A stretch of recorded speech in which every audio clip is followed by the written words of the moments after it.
दुनिया की सबसे बड़ी वैक्सीन बनाने वाली company serum institute of India के मालिक अदार पूनावाला ने धर्मा प्रोडक्शन की 50% हिस्सेदारी खरीद ली है। यह डील 1000 करोड़ रुपए में होगी। अब धर्मा प्रोडक्शन एंड टेलीविजन प्रोडक्शन, जिसके मालिक करण जौहर हैं, जिसकी कुल वैल्यूएशन 2000 करोड़ रुपए की है, उसको ये डील क्यों करनी?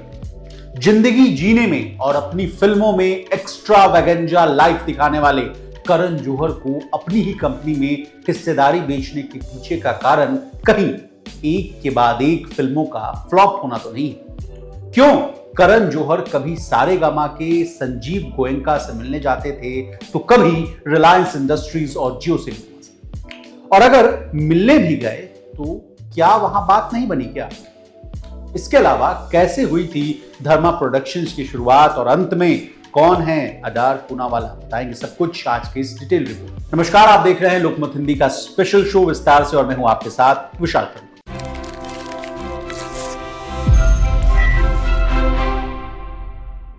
सबसे पहले क्यों हुई है ये डील, इससे कहानी की शुरुआत करते हैं। देखिए, कोविड-19 के बाद फिल्मों का बजट भले ही बढ़ गया हो, लेकिन कमाई काफी कम हो। कई फिल्में बॉक्स ऑफिस पर औंधे मुंह गिरी, जिसका असर ओवरऑल इंडस्ट्री में देखने को मिला है। अगर बात सिर्फ धर्मा प्रोडक्शन की करें तो फाइनेंशियल ईयर 2023 में प्रॉफिट करीब 60% कम हुआ और खर्चा जो है 4 गुना से ज्यादा बढ़ गया। अब करण जौहर को धर्मा प्रोडक्शंस की आधी हिस्सेदारी क्यों बेचनी पड़ी, इस सवाल का आसान भाषा में जवाब दीजिए। देखिए, मीडिया रिपोर्ट्स में सूत्रों के हवाले से कहा जा रहा है कि करण जौहर एक ऐसे पार्टनर की तलाश कर रहे थे जिसके पास फिल्म निर्माण में मदद करने के लिए डीप पॉकेट यानी मोटा पैसा हो और वो खुद क्रिएटिव कंट्रोल अपने हाथ में रखे। पूनावाला के साथ ये डील करण जौहर की उसी प्लानिंग का हिस्सा मानी जा रही है। पूनावाला की ओर से किया गया निवेश धर्मा प्रोडक्शंस को फाइनेंशियली मदद देगा, जिससे लगातार बदलती कंज्यूमर की डिमांड को पूरा किया जा सके। खासकर उस कंज्यूमर को ध्यान में रखा जा रहा है जो डिजिटल प्लेटफॉर्म्स पर ज्यादा से ज्यादा वक्त बिता रहे हैं। मीडिया रिपोर्ट्स में सूत्रों के हवाले से यह भी कहा गया है कि ये इन्वेस्टमेंट ग्लोबल ऑडियंस के लिए दिलचस्प कहानियां लाने के साथ नए प्लेटफॉर्म्स और फॉर्मेट के लिए कंटेंट को दोगुना करने में मदद करेगी।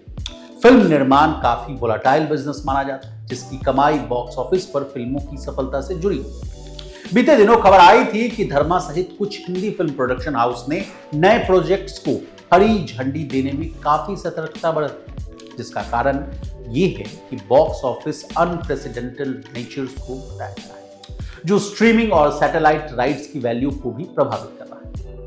अब अदार पूनावाला से पहले और किन किन लोगों के दरवाजों को खटखटाया था करण जौहर ने, यह भी जाना। धर्मा प्रोडक्शंस के मालिक यानी करण जौहर काफी दिनों से पार्टनर की तलाश कर रहे थे। इसके लिए उन्होंने सारेगामा के संजीव गोयनका से भी बातचीत की। इसके अलावा देश के कुछ बड़े ग्रुप्स और उद्योगपतियों से भी बातचीत चल रही थी। खबर तो ये भी आ रही थी कि करण जौहर की टीम की बात रिलायंस इंडस्ट्रीज और जियो सिनेमा के साथ, लेकिन आखिर में बात अदार पूनावाला के साथ फाइनल हुई। अगला सवाल आपके मन में ये आ रहा होगा कि अदार पूनावाला जो वैक्सीन की दुनिया में अच्छा खासा काम कर रहे थे, तो क्यों एंटरटेनमेंट इंडस्ट्री में आए? तो इस सवाल का भी जवाब देते हैं। असल में अदार पूनावाला फार्मा सेक्टर से अलग दूसरे बिजनेस में हाथ आजमा रहे हैं। पिछले कुछ वर्षों में पूनावाला ने फाइनेंशियल सर्विसेज, रियल एस्टेट और हॉस्पिटैलिटी सहित दूसरे सेक्टर्स में निवेश किया, इसलिए अदार पूनावाला ने यह भारी भरकम डील की। बता दें, अदार पूनावाला ने इस निवेश पर कहा कि हमें उम्मीद है कि इस धर्मा का निर्माण तथा विकास करेंगे और आने वाले वर्षों में इसे और भी ऊंचाइयों पर लेकर। जौहर ने सीरीन प्रोडक्शंस में निवेश पर कहा कि यह साझेदारी हमारी भावनात्मक कहानी पेश करने की क्षमता और दूरदर्शी व्यापारिक रणनीतियों का आदर्श मेल होगा। अब कैसे हुई थी धर्मा प्रोडक्शन की शुरुआत, इस कहानी से भी रूबरू हो जाएगी। देखिए, साल 1976 में धर्मा प्रोडक्शंस की शुरुआत करण जौहर के डैड यानी यश जौहर ने अमिताभ बच्चन की फिल्म दोस्ताना से की। यश जौहर के बाद धर्मा की कमान करण संभालते रहे। कुछ कुछ होता है से लेकर अपने फिल्म कैरियर की शुरुआत करने वाले करण ने 50 से ज्यादा फिल्में प्रोड्यूस की, लेकिन पैंडेमिक के पहले से ही धर्मा प्रोडक्शंस के पैर थोड़े थोड़े लड़खड़ाने लगे थे। साल 2019 में कलंक का झटका धर्मा प्रोडक्शंस के लिए पहला सबसे बड़ा झटका था। इसके बाद student of the year 2 flop हुई और उससे भी बड़ा सेटबैक करने के लिए कोई नहीं था। लेकिन तख्त जैसी फिल्मों को अनाउंस करना हो और धर्मा से इस सबसे एम्बिशियस प्रोजेक्ट के पीछे हट जाना सबसे बड़ी बदमानी।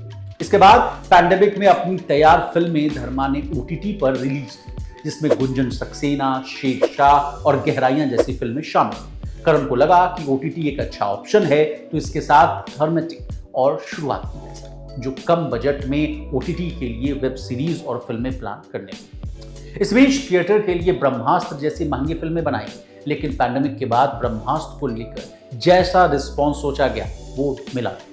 350 करोड़ की फिल्म 400 करोड़ वर्ल्ड वाइड करते करते हाँफने लगी। गोविंदा नाम मेरा, सेल्फी जैसी फिल्में पोस्ट पैंडेमिक इफेक्ट की भेंट चढ़ी। करण जौहर ने आलिया और रणवीर सिंह के साथ डायरेक्शन में वापसी की। रॉकी रानी की प्रेम कहानी के साथ फिर से कमबैक करने की कोशिश की गई। इस फिल्म के लिए यह दावा किया गया कि 160 करोड़ की लागत में बनी फिल्म ने वर्ल्ड वाइड 350 करोड़ की कमाई की है, लेकिन ये दावा खुद ट्रेंड के लोगों ने मानने से इनकार कर दिया। कहा गया कि बॉक्स ऑफिस के फिगर्स को बढ़ा चढ़ाकर दिखाया गया। किल हो, योद्धा हो, Mr and Mrs Mahi, bad news और अब जिगरा, ये सारी फिल्में back to back box office पर धड़ाम होती है।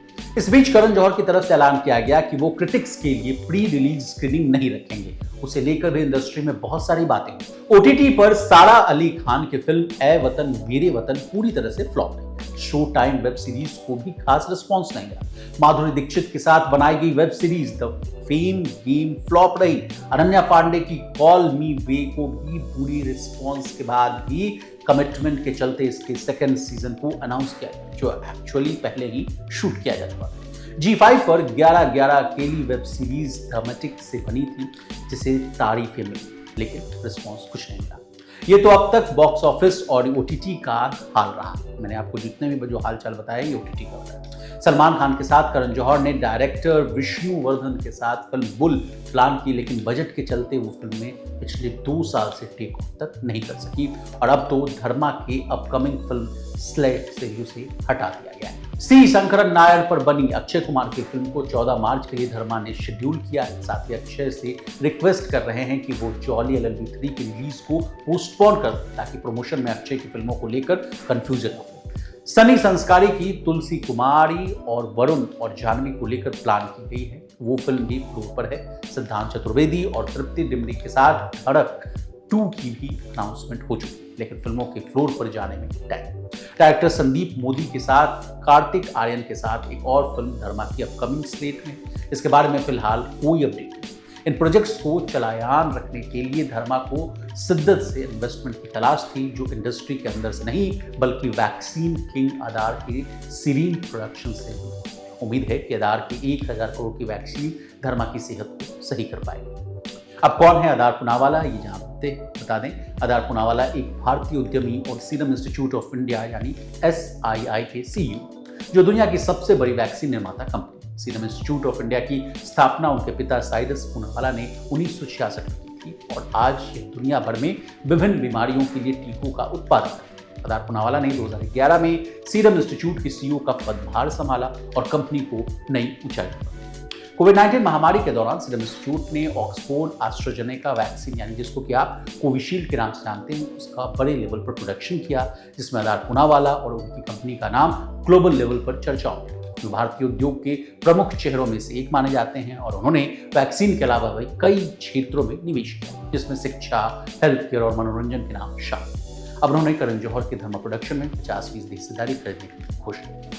अब हमने आपको इस पूरे मामले पर आधार पूनावाला, करण जौहर की जो प्रोडक्शन हाउस उसके बारे में तमाम जानकारी दी। आपको हमारी ये डिटेल रिपोर्ट कैसी लगी कमेंट करके जरूर बताइएगा। इसी तरह देश और दुनिया और बिजनेस जगत से जुड़ी तमाम ताजा तरीन खबरों के लिए बने रहिए हमारे साथ। देखते रहिए लोकमत।